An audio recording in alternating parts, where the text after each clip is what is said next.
மத்தேயு சுவிசேஷம் 19வது அதிகாரம் 16வது வசனம் முதல் 24வது வசனம் வரை நாம் மாறி மாறி வாசிக்கலாம். அப்பொழுது ஒருவன் வந்து அவரை நோக்கி, நல்ல போதகரே, நித்திய ஜீவனை அடைவதற்கு நான் எந்த நன்மையை செய்ய வேண்டும் என்று கேட்டான்.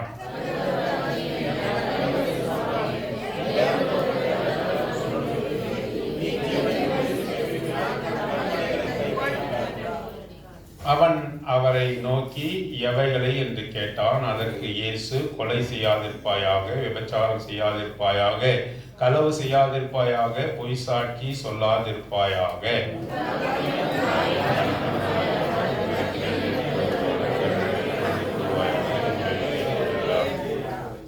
அந்த வாலிபன் அவரை நோக்கி, இவைகளெல்லாம் என் சிறு வயது முதல் கை கொண்டிருக்கிறேன், இன்னும் என்னிடத்தில் குறைவு என்ன என்றான்.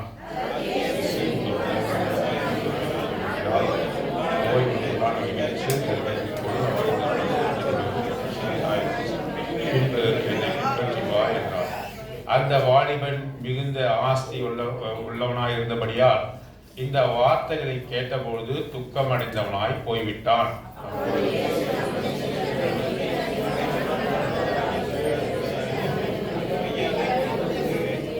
மேலும் ஐஸ்வர்யவான் தேவனுடைய ராஜ்யத்தில் பிரவேசிப்பதை பார்க்கலும் ஒட்டகமானது ஊசியின் காதலியை நுழைவது எளிதாயிருக்கும் என்று உங்களுக்கு சொல்லுகிறேன் என்றார். தேவன் தாமே இந்த வசனங்களை ஆசீர்வதித்து நாம் அனைவரோடும் கூட பேசுவாராக.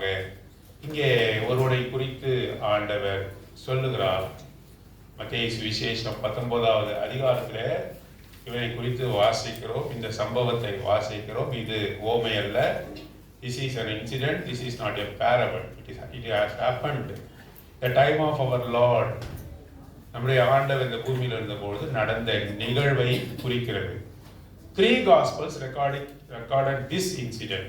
3 சுவிசேஷங்கள் இந்த காரியத்தை, இந்த சம்பவத்தை குறித்து எழுதி வைக்கப்பட்டிருக்கிறது. முதலாவதாக மத்தேயு சுவிசேஷம் 19வது அதிகாரம், மார்க்கு சுவிசேஷம் 10ஆம் அதிகாரம், லூக்கா சுவிசேஷம் 18வது அதிகாரம். இந்த அதிகாரங்களிலே, இந்த சுவிசேஷங்களிலே இந்த சம்பவமானது குறிப்பிடப்பட்டிருக்கிறது. ஆகவே இது மிக முக்கியமான ஒரு சம்பவமாக இருக்கிறது. இந்த கடைசி காலத்தில் இது மிகவும் நாம் கேட்க வேண்டிய ஒரு வார்த்தையாக இருக்கு. In the last days, this incident is very, very much important for us. The Lord is going to reveal Himself. The Lord is going to come at any time. எந்த சமயத்திலும் ஆண்டவர் வர இருக்கிறார். ஆகவே மிக முக்கியமான நேரமாயிருக்கு. In order to inherit the kingdom of God, தேவனுடைய ராஜ்யத்தை நாம் சுதந்திரிக்கும்படியாக we try many ways. நாம் அநேக வழிமுறைகளை நாம் என்ன செய்கிறோம்? முயற்சி செய்கிறோம். பாருங்கள், நாம் ஒரு கிறிஸ்துவ குடும்பத்தில் பிறந்திருப்பதனாலே நான் பரலோகத்துக்கு தகுதியானவன் என்று சொல்லி அநேகர் நினைத்து கொண்டிருக்கிறார். நான் வம்சமாக எங்களுடைய தலைமுறை தோறும் நாங்கள் கிறிஸ்துவ குடும்பத்திலே வந்திருக்கிறோம். ஆகவே எங்களை ஆண்டவர் ஒரு நாளும் கைவிட மாட்டார், எங்களை கண்டிப்பாக அவருடைய ராஜ்யத்திற்கு கொண்டு போவார் என்று அநேகர் நம்பிக்கொண்டிருக்கிறார்.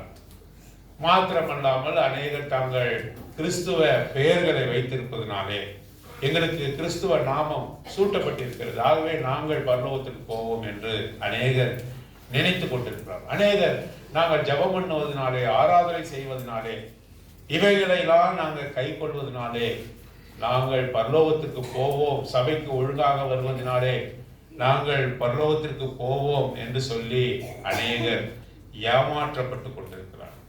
ஆனால் ஆண்டவர் மிக தெளிவாக இங்கே சொல்கிறார், you are deceived by many things that we born into the family of Christian.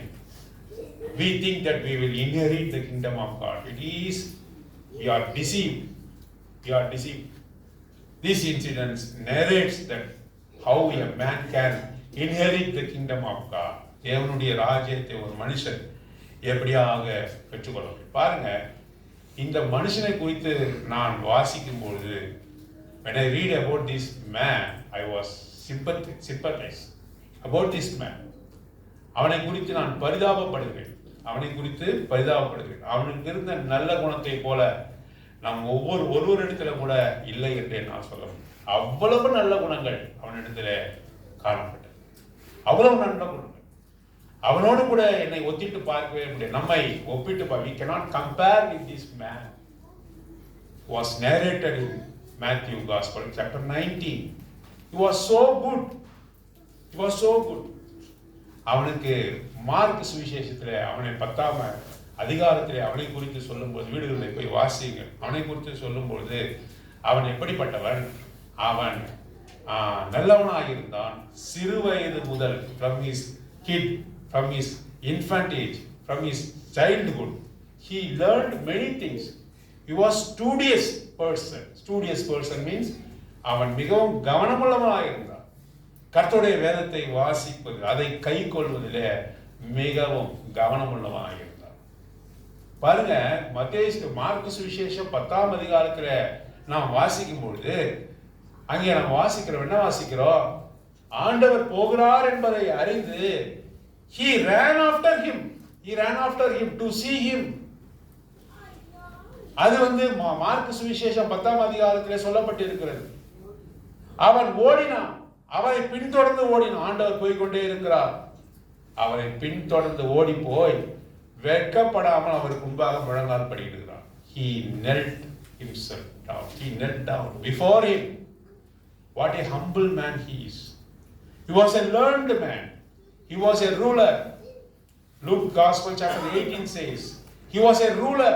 அவன் தலைவன் என்று சொல்லப்பட்டிருக்கு. அப்படி என்றால் ஒருவேளை அவன் ஜெபாலய தலைவனாக கூட இருந்திருக்கலாம். He was a leader of a synagogue. ஜெபாலய தலைவனாக இருந்திருக்கலாம். He was a ruler. அவன் அதிகாரியா இருக்கிறான். மத்தேயு சுவிசேஷத்தில் நம்ம வாசிக்கும் போது he was young என்று வாசிக்கிறோம், வாலிபன். எவ்வளவு காரியங்கள் பாருங்க. அவன் ஒரு தலைவனாக இருந்தான், அவன் வாலிபனாக இருந்தான், அவன் நல்ல கற்றறிந்தவனாக இருந்தான், எல்லா முறைமைகளையும் கை கொள்கிறவனாக இருந்தான், அவன் ஜெபாலய தலைவனாக இருந்தான். இவ்வளவு நல்ல காரியங்கள் அவனிடத்தில் இருந்த பொழுதும் there was a humility in his mind, in his ways, in his life. அவனுடைய வாழ்க்கையில தாழ்மை இருந்தது. படிப்பு இருக்கிறவங்களுக்கு செருக்கு இருக்கும், வசதி இருக்கிறவங்களுக்கு பெருமை இருக்கும். ஆனா இந்த மனுஷனை பாருங்க, he ran after our Lord Jesus Christ and knelt before him.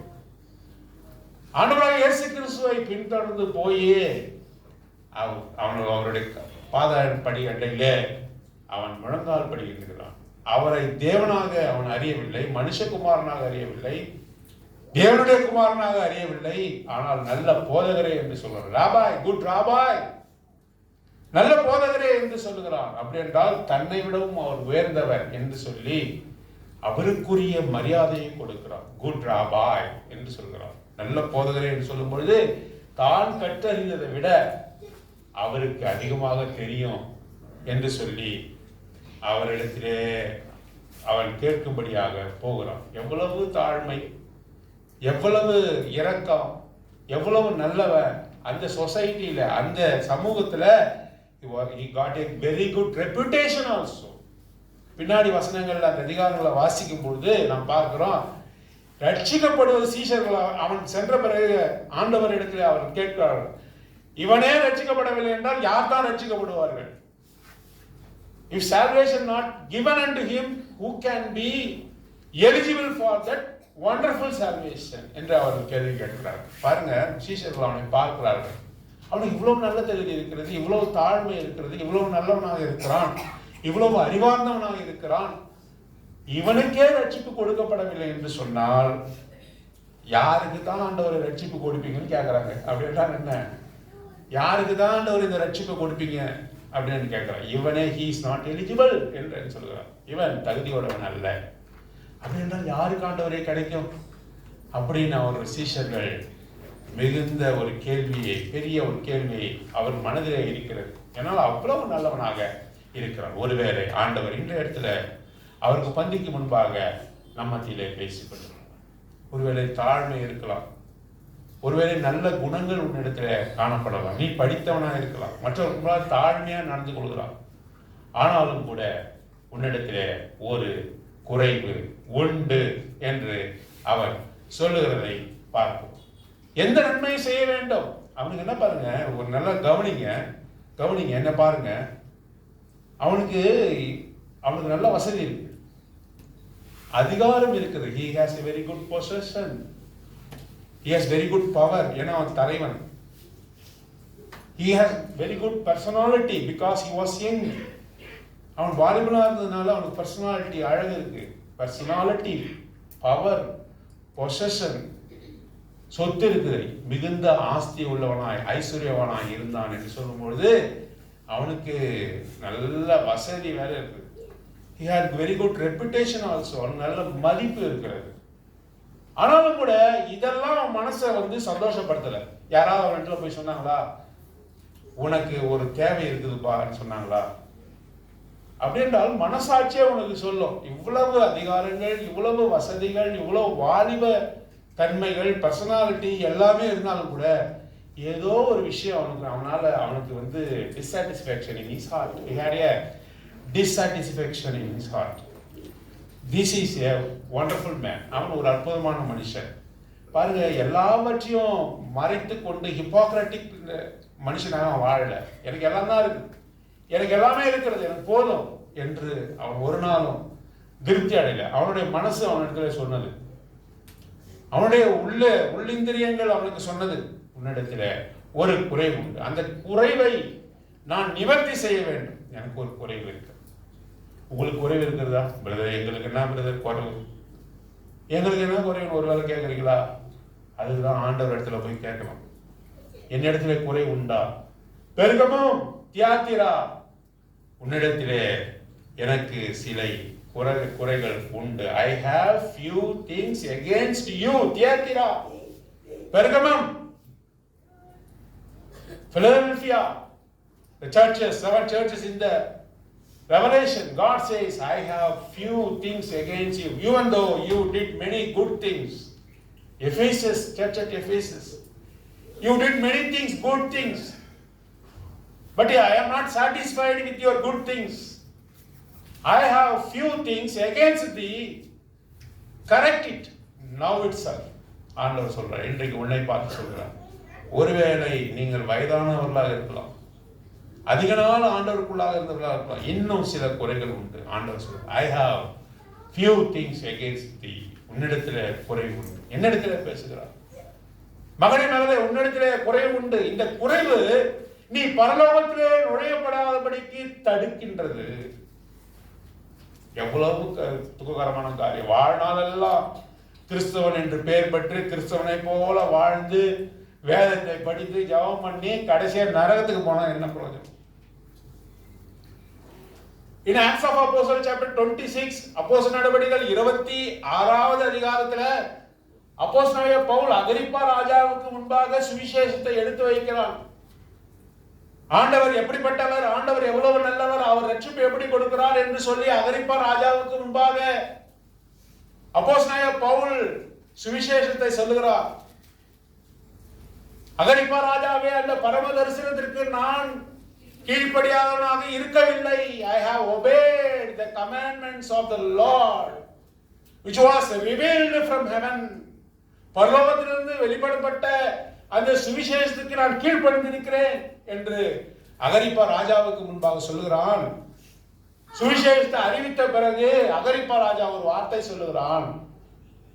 Acts of Apostles chapter 26 verse 24, I think. பாருங்க, 26ஆம் அதிகாரம் அப்போஸ்தலர் நடவடிக்கைகள் 20 அது இல்ல, அதுக்கப்புறம் வருகிற வார்த்தை 26ஆம் அதிகாரம் பாருங்க, 28ஆம் வசனம். அப்பொழுது அகிரிப்பா பவுலை நோக்கி, நான் கிறிஸ்தவன் ஆவதற்கு கொஞ்சம் குறைய நீர் என்னை சம்மதிக்க பண்ணுகிறேன். நான் கிறிஸ்டியனா மாறிட்டேன், நான் ஆண்டவராக இயேசு கிறிஸ்துவ இன்னும் கொஞ்சம் வந்துட்டேன்றான். 95%, 99% I became Christian. I received the Lord Jesus Christ up to 99% என்று அகிரிப்பா சொல்கிறார்.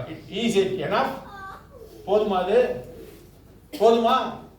பத்தாது. அகிரிப்பா பரலோக அந்த வாசல் அருகே வந்து என்ன பண்ணா, திரும்பி போயிட்டான். பெஸ்து என்று சொல்லப்படுகிறவன் என்னது? அப்போஸ்தலனாகிய பவுலினுடைய சுவிசேஷத்தை கேட்டு அவன் சொல்லுகிறான், என்ன பைத்தியமாகிறப்பா நீ அப்படின்னு சொல்றான்.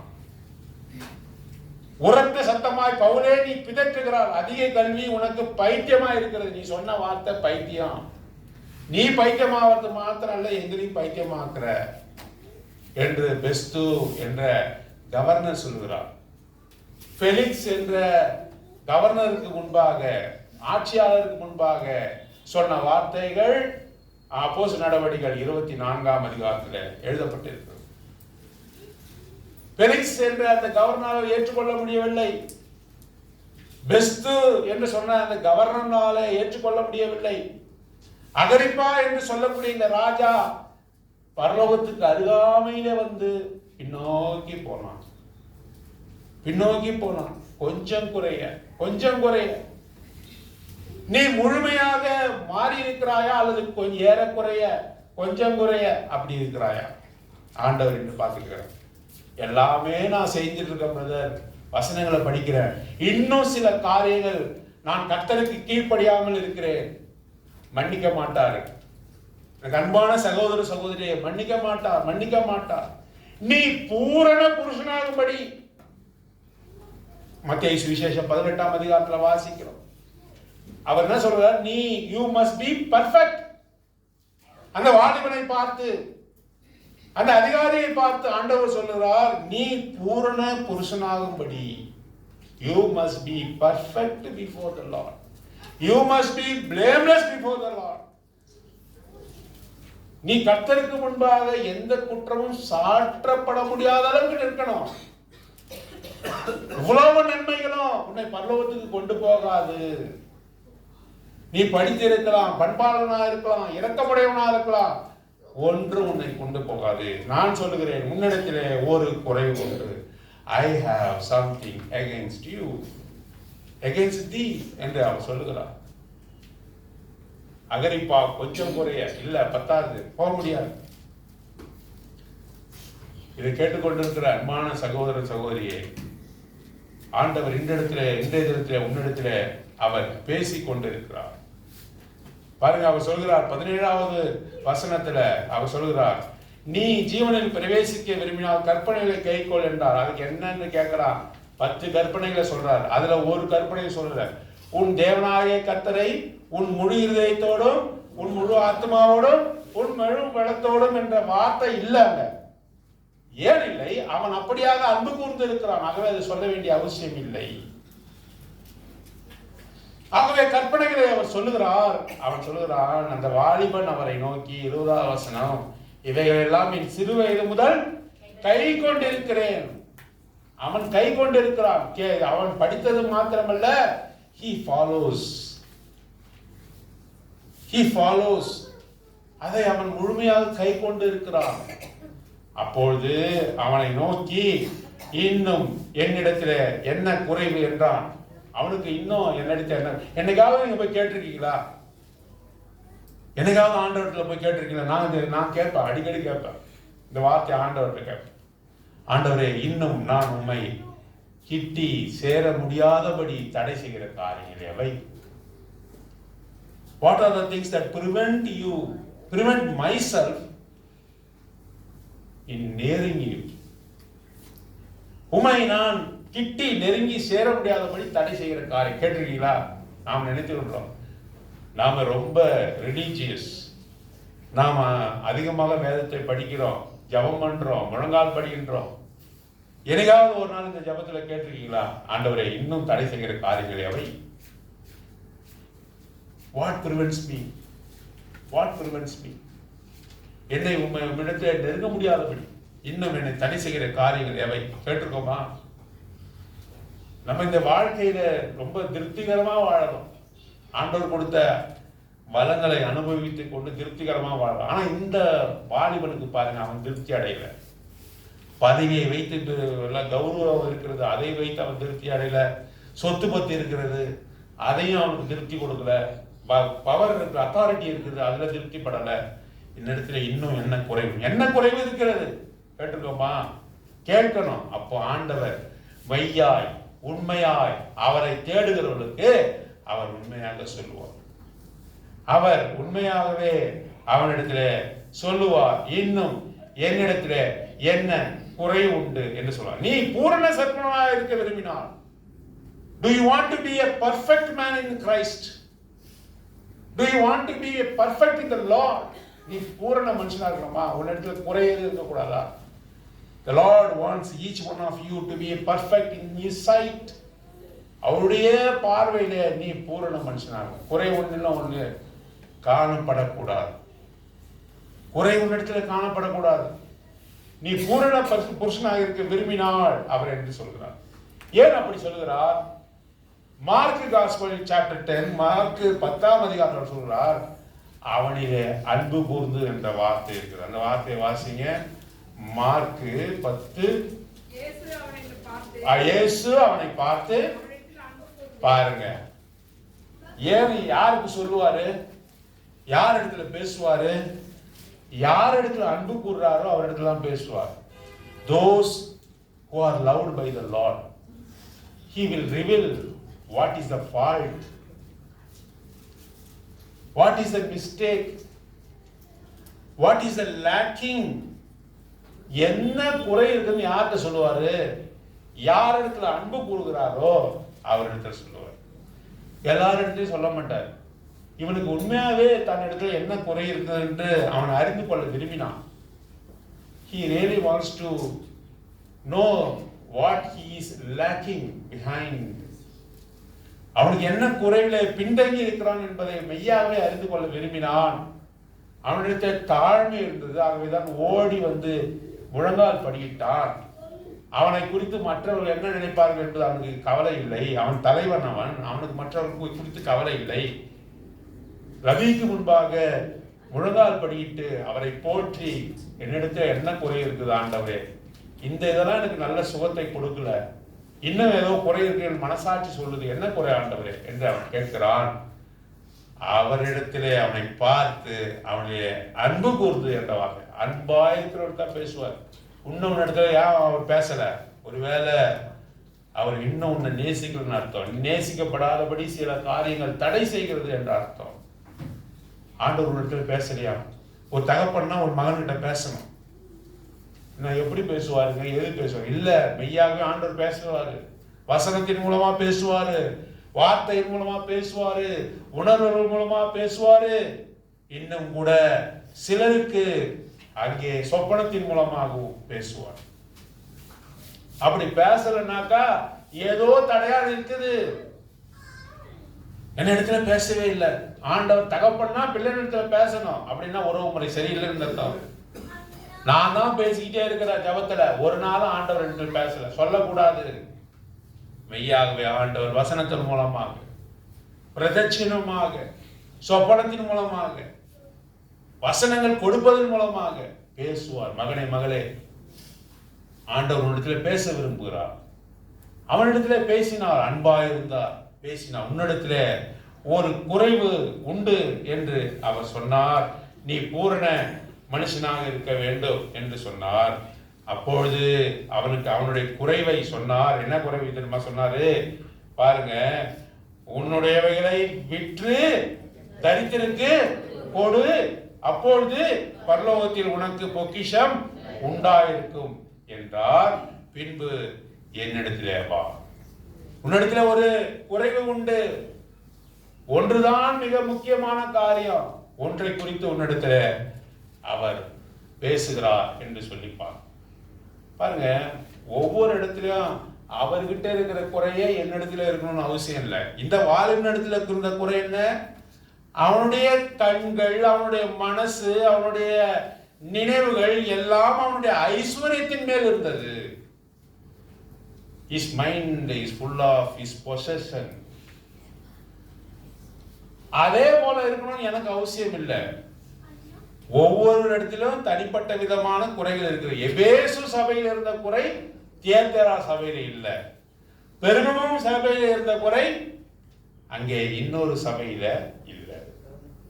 ஒவ்வொரு சபைக்கும் வித்தியாசமான குறைகள் உண்டு. அதே போல உன்னிடத்தில் இருக்கிற குறை மற்றவங்க எல்லாருமே அப்படி இல்லை. இவனுக்கு ஐஸ்வர்யம். உன்னிடத்தில் இருந்த குறை ஒரு விஷயத்தை குறித்து பேசுகிறார். ஒரு விஷயத்தை குறித்து பேசுகிறார். யோவான் சுவிசேஷம் 9ஆம் அதிகாரம், ஜான் காஸ்பல் சாப்டர் 9. அங்க பாருங்க, பிறவி குருடனை குறித்து ஆண்டவர் சொல்லுகிறார். பிறவி குருடனை குறித்து அந்த பார்க்கிறோம். அங்க பார்க்கும்போது 25வது வசனம், 9ஆம் அதிகாரம் 25ஆம் வசனம். அவர் பிரயுத்திரமாக, அவர் பாவி என்று எனக்கு தெரியாது, நான் குருடனா இருந்தேன், இப்பொழுது காண்கிறேன், இது ஒன்றுதான் எனக்கு தெரியும். This one thing I know. I was blind but now I see என்று சொல்றார். ஒன்றுதான். அந்த விசுவாசம் எப்படிப்பட்ட விசுவாசம்? ஆரம்ப நிலை விசுவாசம். The faith is beginning faith. The faith begins here for the blind man who received the sight. நல்லா கவனிங்க, மிக முக்கியமான வார்த்தை. The blind man, the blind from his birth, got his sight by our Lord Jesus Christ healing. When he was asked by the Pharisees and Sadducees, he told, I don't know whether he is a sinner or not. One thing I know, what I know is that I was blind, but now I see. It is a beginning wisdom, beginning faith. The faith begins. The faith begins. இந்த விசுவாசமானது ஆரம்ப கால விசுவாசம். சில பேர் விசுவாசத்துக்குள்ளாக வரீங்க. எப்படிப்பட்டு வரீங்க? ஒன்று தெரியுங்க, ஜோரன்னு வந்த சபைக்கு, இப்போ என்னது? ஜோரம். வயிற்று வலிக்குதுன்னு வந்தேன், இப்போது என்னங்க? வயிற்று. இந்த வயிற்று வலிக்குது தலையில கட்டியும் காலில் கட்டியும் தான் என்ன பண்றாங்க? எவாஞ்சலிஸ்ட் டிவியில காட்டுறாங்க. சுவிசேஷத்தையும் ரட்சிப்பையும் விட்டுட்டு என்ன சொல்றாங்க? நான் நொண்டி வந்தாங்க, சகோதரர் ஜெபம் பண்ணாரு, இப்ப நேரா நிமிர்ந்து வரேங்க. 35 மார்க் எடுத்துட்டு இருந்தாங்க, இன்னைக்கு நான் 90 மார்க் எடுக்கிறேங்க. இதுதான் சுவிசேஷம், இதுதான் அற்புதம். எஸ், இதற்காகத்தான் வந்தாருன்னு சொல்லி டெலி எவாஞ்சலிஸ்ட் என்ன பண்றான்? இது ஆரம்ப கால விசுவாசம். ஆண்டவர் சுகத்தை கொடுக்கிறார், ஆண்டவர் வசதியை கொடுக்கிறார், ஆண்டவர் சரீர பிரகாரமான தேவைகளை சந்திக்கிறார். அது மாத்திரமே அல்ல. இது the beginning of faith. அவனுக்கு என்ன தெரியும்? இயேசு கிறிஸ்து பாவியா இல்லையானே தெரியல அவனுக்கு. இயேசு கிறிஸ்து ரட்சகர்னா தெரியல. He received the physical healing. சரீர பிரகாரமான சுகத்தை அவன் பெற்றுக்கொண்டான். I was blind but now I see என்று சொல்கிறார். எனக்கு கண்ணு இல்லை, எனக்கு இப்போது கண்ணு தெரிகிறது. It is the beginning thing. அது அவனுக்கு கொடுக்கப்பட்ட ஒரு காரியம். ஒரு காரியம். இரண்டாவதாக வாசிக்கலாமா? லூக்கா சுவிசேஷம் 10ஆம் அதிகாரம், Luke gospel chapter 10, last verse வாசிங்க. Luke gospel chapter 10. தேவையானது ஒன்றே. மார்த்தா தேவையானது ஒன்றே. வாசிங்க. மரியாள் தன்னை விட்டு எடுபடாத. மார்த்தாளே, நீ பற்பல வேலைகளை செய்து கொண்டிருக்கிறாய். அங்க ஓடுற, இங்க ஓடுற, அந்த பக்கம் குதிக்கிற, இந்த பக்கம் தாவற. You was there, you was here, you are anywhere. ஆனா தேவையானது ஒன்றுதான். One thing is needed. Martha, தேவையானது ஒன்றுதான். ஆண்டவர் சொல்றார், மார்த்தாளே பார், மரியாள் தன்னை விட்டு எடுபடாத நல்ல பங்கை தெரிந்து கொள்ள. தேவையானது ஒன்று. நல்ல பங்கு யாரு? ஆண்டவராகிய நான். One thing is needed. Are you receive the Lord Jesus Christ as your personal savior, as a good part? நீ அநேக காரியங்களை நல்லது என்று நினைத்து வைத்திருக்க. உன்னுடைய ஆசையை குறித்து, உன்னுடைய படிப்பை குறித்து, உன்னுடைய வேலையை குறித்து, உன்னுடைய பெருமையை குறித்து, இதெல்லாம் ஒரு நல்ல பங்கு, எனக்கு இருக்கிற பங்குங்க அப்படின்னு நினைச்சிட்டு இருக்கீங்க. What is the good part? நல்ல பங்கு என்றால் என்ன? ஆண்டவராகிய இயேசு. மார்த்தாளே, நீ சமையல் அதிக கவனம் செலுத்துற. வந்த அந்த விருந்தினர்களை எப்படி விசாரிக்கணும், அவருக்கு எப்படி சோறு போடணும், இந்த செய்தி இருக்கிற சாப்பாடு பத்தாதா என்று சொல்லி நீ அதிக அக்கறை இருக்கிறார். ஆண்டவர் வந்திருக்கிறாரு, ஆண்டவருடைய வார்த்தை சொல்லப்படுகிறது. அந்த வார்த்தையை நான் அதை பற்றி கொள்ளணும், அந்த வார்த்தையை கேட்ட உடனே என் இருதயத்தை ஏற்றுக்கொள்ளணும், அந்த சிந்தனை உனக்கு இல்ல. நீ விசுவாசிதா, மார்த்தாலே நீ விசுவாசிதா, என்னை நேசிக்கிறதா, ஆனாலும் கூட உனக்கு நான் அநேக நல்ல பங்குலாம் இருக்குது. நானும் நல்ல பங்கு தான், எனக்கு இன்னும் அநேக நல்ல பங்கு இருக்குது. விசாரிக்கணும், மற்றவங்க விசாரிக்கணும், விருந்தினர் விசாரிக்கணும், கரிசனையா இருக்கணும். அது இல்லாம இந்த மரியாதை வேற வந்து வேலை செய்யாம எங்க உட்கார்ந்து இருக்கிறா? பாதத்தருகே உட்கார்ந்து இருக்கிறா. பல செய்கைகளை செய்கிறா. யார்? மார்த்தா. கெஸ்டர் பண்றா, ஒன்னும் நடக்கல. அவ ஆண்டவரை பார்த்தவ ஆண்டவரோட வார்த்தை கேட்ட மாதிரி உட்கார்ந்து இருக்கிறான். ஒருவேளை இவன் நடிக்கிறாள், வேலை செய்யக்கூடாதுன்னு கூட இவன் என்ன பண்ணிக்கிறான்? மார்த்தா விட தாட் லைக் தட். அவள் நல்ல பங்கை பிடித்து கொண்டாள். நல்ல பங்கு முதல்ல நம்ம பார்த்தோம். ஒன் திங் இஸ் நீடட், ஒரு காரியம். அது ஆரம்ப கட்ட காரியம். அந்த கூடனுக்கு அவன் பார்வை அடைந்தது போதும் என்று இருந்தான். அது ஒரு காரியம். மார்த்தாள் இடத்துல வரும்போது நீ நல்ல பங்காகி என்னை நீ ஏற்றுக்கொள்ள வேண்டும் என்று அவர் சொல்லுகிறார். பாருங்க, தாவீதுக்கு எது ஒரு காரியம் என்னன்னு தெரியுமா? தாவீது நேசிக்கிற ஒரு காரியம் என்ன தெரியுமா? One thing what David desired the most. Psalmist, Psalm, book of Psalm, chapter 27, verse 4. சங்கீதங்கள் புத்தகம் 27ஆம் சங்கீதம் 4ஆம் வசனம். 4ஆம் வசனம். ஒன்றை நான் கேட்டேன். One thing I desired of the Lord. ஒரு காரியத்தை கேட்டேன், அதே நாடுவேன். கர்த்தருடைய மகிமையை பார்க்கணும், அதுதான் எனக்கு ஒரு முக்கியமான காரியம். அப்புறம் அவருடைய ஆலயத்தில் ஆராய்ச்சி செய்யும்படியாக என் ஜீவனுள்ள நாளெல்லாம் தங்கி இருப்பதையே நான். எனக்கு ஒரு வாஞ்சை உண்டு. ஒன் திங், ஒரு காரியம் என்னுடைய வாழ்க்கையில மிகவும் நான் நேசிக்கிறேன். அவருடைய மகிமையை பார்க்கணும். அவருடைய மகிமையை பார்க்கணும்னு கேட்டவங்க இன்னொருத்தர் இருக்கார். யாரு? மோசே. நான் அவருடைய மகிமை பார்க்கணும். அவருடைய ஆலயத்தில் தங்கியிருந்து அவரை குறித்து ஆராய்ச்சி செய்யணும். என்ன ஆராய்ச்சி செய்யணும்?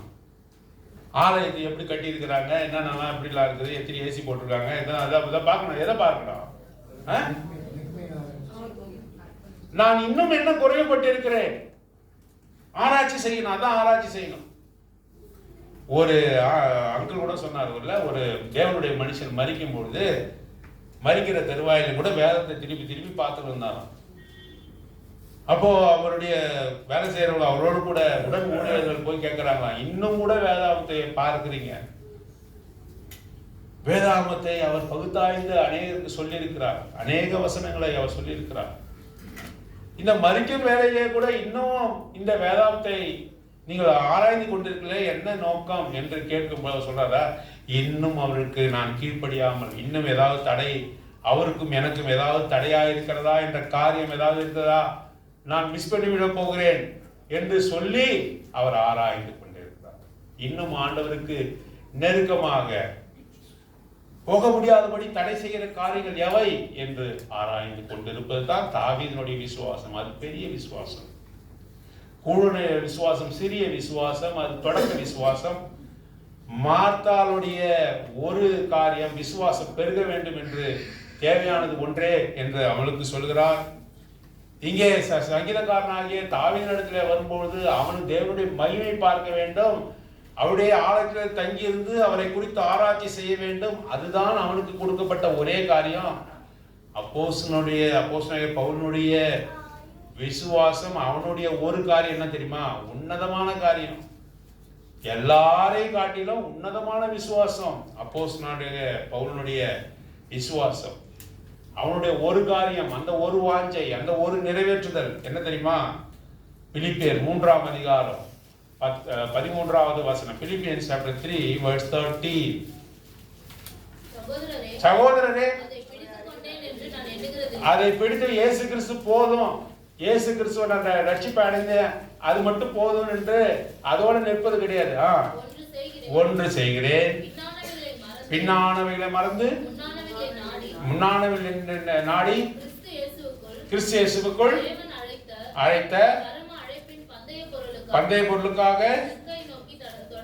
லக்கை நோக்கி தொடர்கிறேன். ஒரு காரியத்தை செய்கிறேன், பின்னானவை எல்லாம் விட்டுட்டு, அற்பமான ஆரம்பத்தில் விட்டுட்டு, நான் மேலும் மேலும் அவரை குறித்து அறிந்து கொள்கிற அறிவுக்காக எல்லாவற்றையும் குப்பை என்றும் எண்ணுகிறேன், நஷ்டம் என்றும் எண்ணுகிறேன் என்று சொல்கிறார். ஒரு காரியம், முன்னோக்கி போய்கொண்டே இருக்கிறேன்.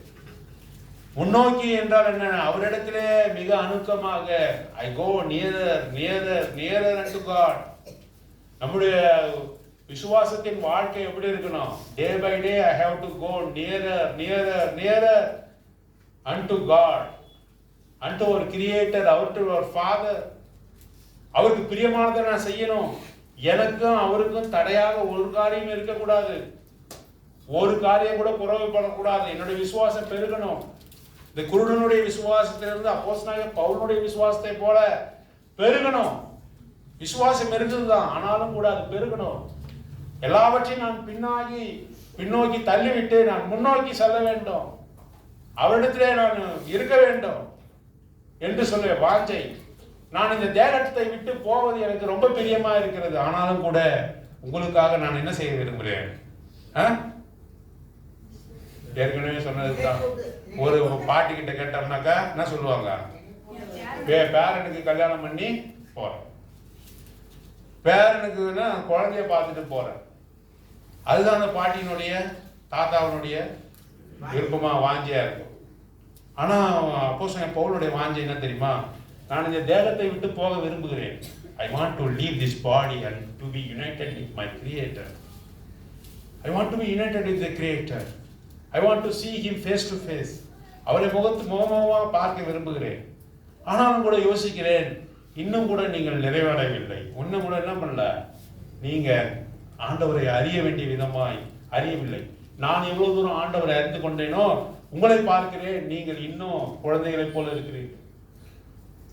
இன்னும் நீங்கள் கறி உணவை சாப்பிட வேண்டியவர்கள், இன்னும் பாலே குடிச்சிட்டு இருக்கிற குழந்தைகளைப் போல இருக்கிறீர்கள். ஆகவே நான் தேகத்தில் இருக்க வேண்டியது கட்டாயமாகிறது என்று சொல்கிறார். நான் தேகத்தில் இருக்க விரும்பலாங்க. I want to leave this body. நான் தேகத்தை விட்டு போக விரும்புகிறேன். ஆனாலும் கூட உங்களை பார்க்கும்போது you are not developed, you are underdeveloped. நீங்கள் வளர வேண்டிய விதத்துல வளரல, கிறிஸ்துவை அறிந்து கொள்ள வேண்டிய விதத்துல நீங்க அறிந்து கொள்ளல. பின்னானவைகளை விட்டு நான் முன்னானவைகளை நோக்கி ஓடுகிறேன். பின்னானவைகளை நான் மறக்கிறேன், முன்னானவைகளை நோக்கி நான் ஓடுகிறேன். அவரோடு கூட ஐக்கியமாய் இருக்க விரும்புகிறேன் என்று சொல்லுகிறார். பாருங்க 21வது வசனத்தில் அவர் சொல்லும்போது, பரலோகத்தில் உனக்கு பொக்கிஷம் உண்டாயிருக்கும் பின்பு என்னை பின்பற்ற. மூணு காரியம் சொல்றார். Sell, give, follow. அப்படின்னா என்ன? You sell your property. Sell your ப்ராப்பர்ட்டின்னா அவனுக்கு அந்த ஐஸ்வர்யம் தான் அவனுக்கு விக்கிரகமாக இருந்தது. அவனுடைய கண்ணெல்லாம் எது மேல இருந்தது? அவனுடைய சொத்தின் மீது இருந்தது. அவனுடைய மனசெல்லாம் எதன் மீது இருந்தது? அந்த சொத்தின் மீது இருந்தது. Matthew gospel chapter 19:21. ஆகவே உனக்கு பிரியமானதை நீ என்ன செய்யணும்? விடணும். உனக்கு தாயார் மீது உனக்கு அதிக பிரியம் தான் அவனை விடணும். கர்த்தர் மேல இருக்கிற பிரியத்தை விட உன் தாயார் மீதோ உன் மனைவி மீதோ பிரியம் அதிகமா இருந்ததுன்னா அதை விடணும். கர்த்தர் மீது அதிகமான பிரியம் உண்டு. இவனுக்கு ஐஸ்வர்யத்தின் மீது பிரியமாக இருந்தது. ஆகவே அவர் சொல்லுகிறார், என்ன சொல்லுகிறார்? You sell your possession, you sell your property, give it to the poor. இல்லாதவர்களுக்கு கொடு.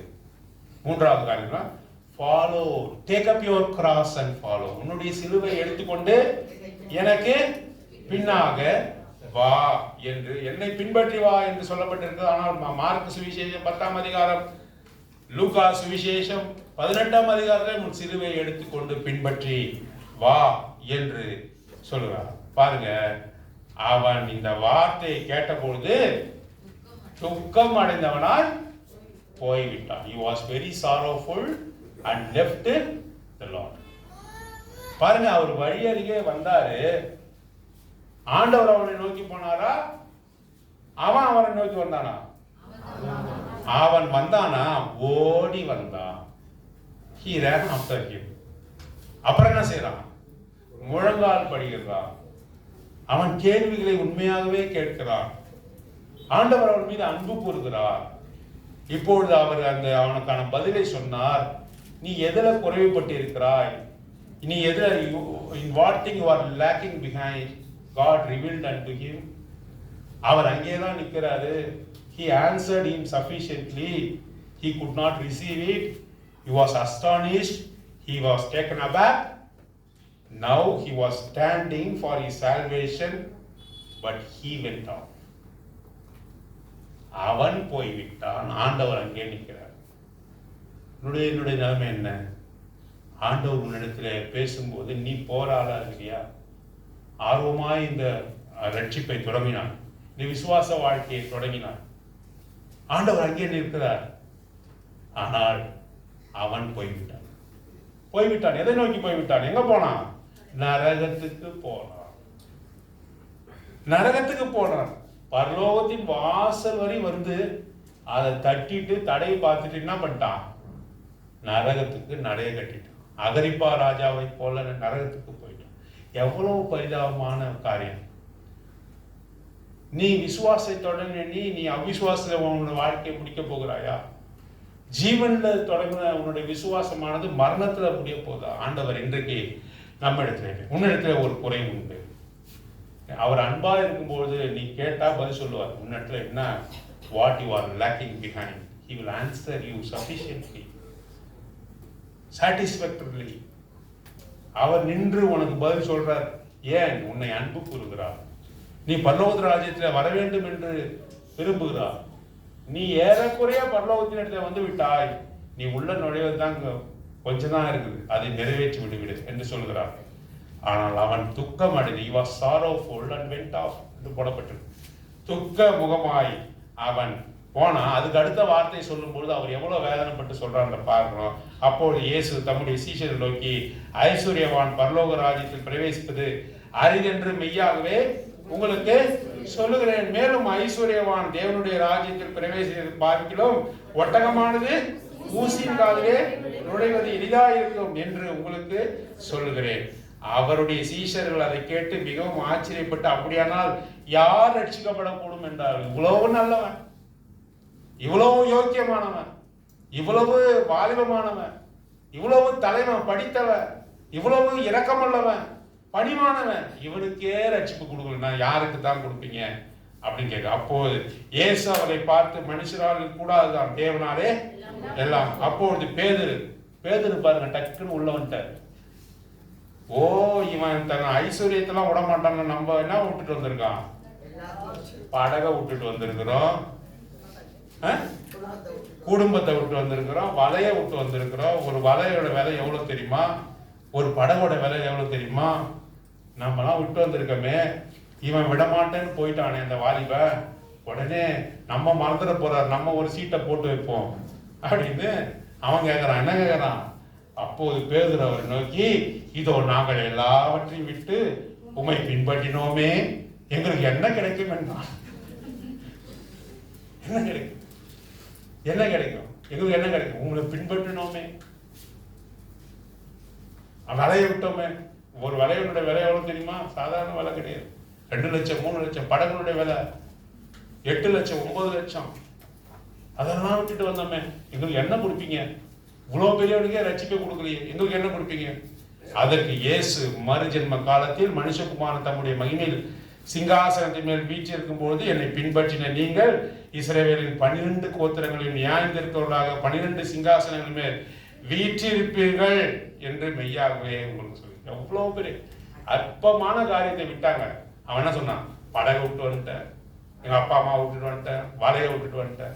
அவரு என்ன சொல்றாரு? என் பக்கத்துல உட்கார்ந்துருப்பீங்கப்பா, இந்த பக்கம் 12 பேர், இந்த பக்கம் 12 பேர், பரலோக ராஜ்யத்துல நீங்க உட்கார்ந்து இருப்பீங்க. அவனுடைய மடமையை அவர் மன்னிக்கிறார், அவனுடைய பேராசையை அவர் மன்னிக்கிறார், அவனுடைய அறிவியலித்தனமான கேள்வியை மன்னிக்கிறார். அறிவு கட்டத்தனமா கேட்கறான். எல்லாவற்றையும் கொடுத்த தேவன் குறைய கொடுப்பாரா அவனுக்கு தெரியல.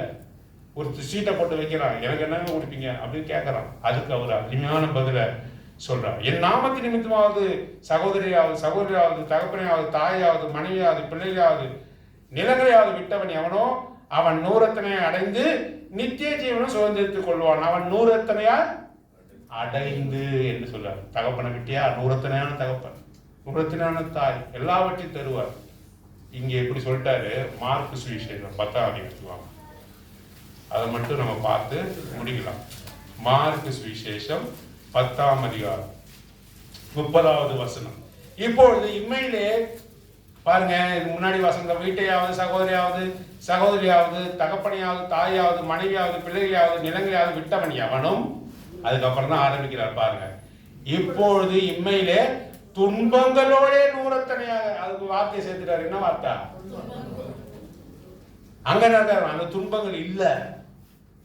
மார்க்கு சுவிசேஷம் 10வது உனக்கு கிடைக்கும், இந்த உலகத்துல சொத்து பத்து கிடைக்கும், ஜீவன் கிடைக்கும். ஜீவன் எப்படி கிடைக்கும்? நோயோட கிடைக்கும். சொத்து பத்து எப்படி கிடைக்கும்? வில்லங்கத்தோட கிடைக்கும். சொந்தக்காரங்க வருவாங்க, ஊசி எடுத்து குத்துவாங்க, நல்லா சாப்பிட்டுட்டுன்னா சொல்லிட்டு போவாங்க, குறை சொல்லிட்டு போவாங்க. உன் சகோதரி குறை சொல்லும்.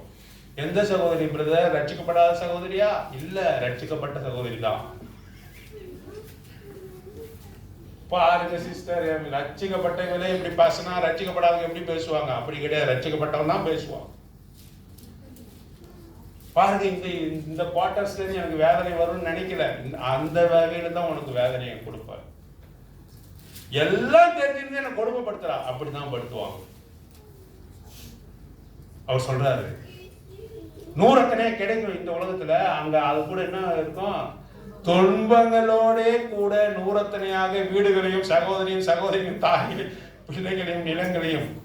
இங்க இந்த இம்மைக்குரிய காரியத்தை சொல்றார். துன்பங்கள் இருக்கும், துன்பங்கள் இருக்கும். ஏனாக்கா என்ன சொல்றாரு அவன்ட, தன் சிலுவை எடுத்துக்கொண்டு என்னை, சிலுவை என்ன அர்த்தம்? போய் வார்த்தைகிறத கட் பண்ணி கட்டி தூக்கிட்டு வரணுமா? என்ன அர்த்தம்? உன்னுடைய பாடுகள், உனக்கு கொடுக்கப்படுகிற பாடுகள். The sufferings which was given unto you is the cross. Yeah, each and everybody should bear his own cross. The own cross may differ from person to person. ஒருவனுக்கு கொடுக்கிறது இன்னொரு கிடையாது. அவனவனுடைய சிலுவையை சுமந்து கொண்டு என்னை பின்பற்றி வரக்கடவன். அப்படி அவன் வரும்போது அவனுக்கு என்ன கொடுப்பேன்? ஆசிகளை கொடுப்பேன், சகோதரியை கொடுப்பேன், சகோதரியை கொடுப்பேன், எல்லாம் கொடுப்பேன். ஆனாலும் இந்த உலகத்தில் இருக்கும்போது நான் கொடுத்தாலும் கூட என்ன இருக்காது? துன்பம். ஏன் கொடுக்குறாரு?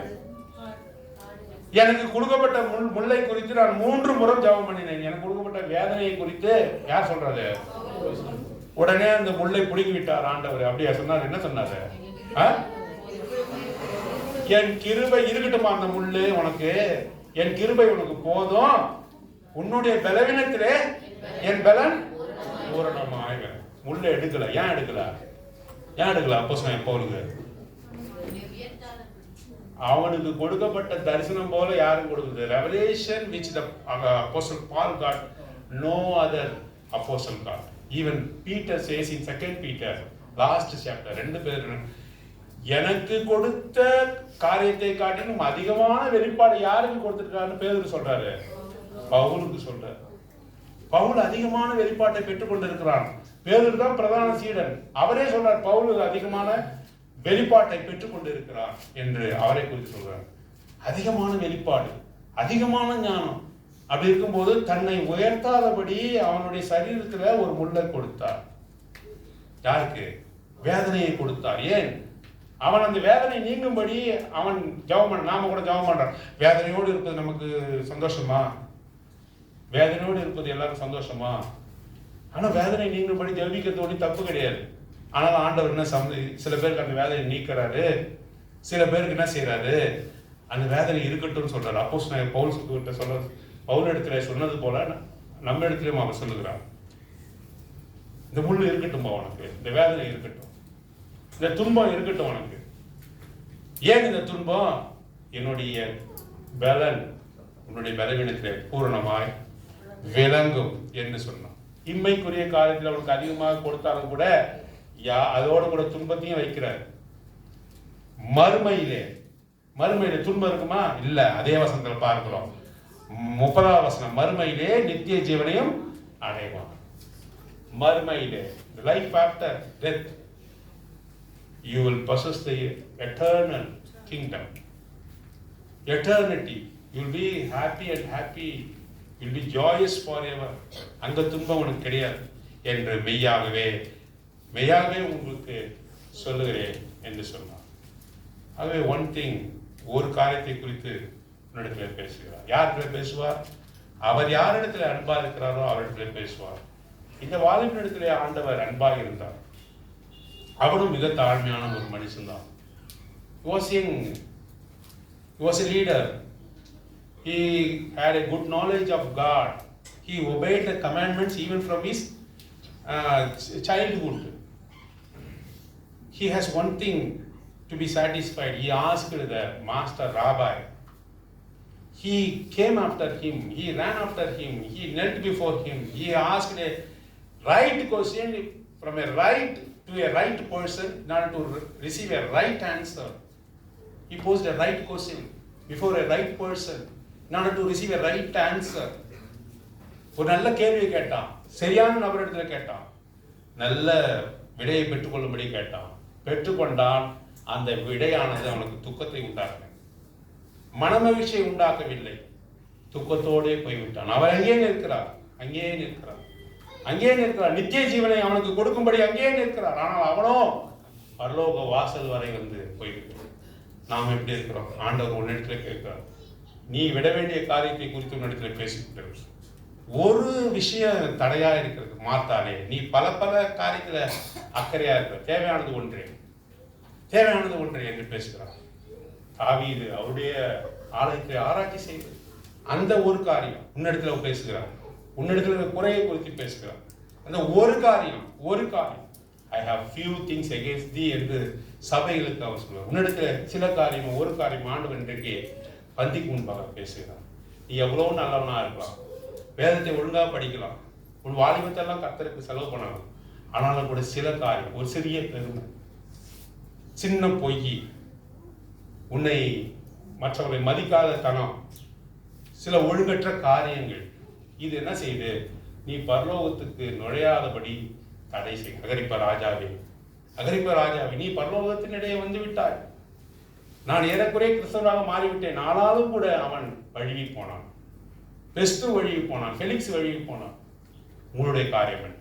பந்திக்கு முன்பாக ஆண்டவர் கேட்கிறார். மனமாற மாட்டாயா என்று கேட்கிறார். மனமாற மாட்டாயா என்று உன்னை பார்த்து அவர் கேட்கிறார். ஆகவே அந்த ஒரு காரியம் ஆண்டவர் உணர்த்தும் போது, பெருமையோ, பொறாமையோ, வன்கண்ணோ, அல்லது கீழ்ப்படியாத தன்மையோ, மற்றவர்களை ஏசி பேசுகிற தன்மையோ, ஒரு காரியம் தான் உன்னை வந்து தடுக்குது. அதை மாத்திரம் நீ விட்டொழிந்தா நீ பரலோக ராஜ்யத்துல நீ நுழையலாம். அவரோடு கூட நித்திய காலமாக வாழலாம் என்றக்கூடிய ஒரு பெரும் பேரை ஆண்டவத்துக்கு, அதை நாம் மறுத்துவிட வேண்டாம், மறுதளித்து விட வேண்டாம். அதை ஏற்றுக்கொண்டு நம்மை ஆராய்ந்து கர்த்தருடைய பந்தியில பங்கு பெறலாம்.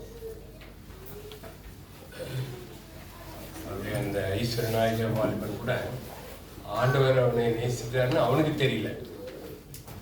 ஆண்டவர் அவனை நேசிக்கிறாருன்னு அவனுக்கு தெரியல.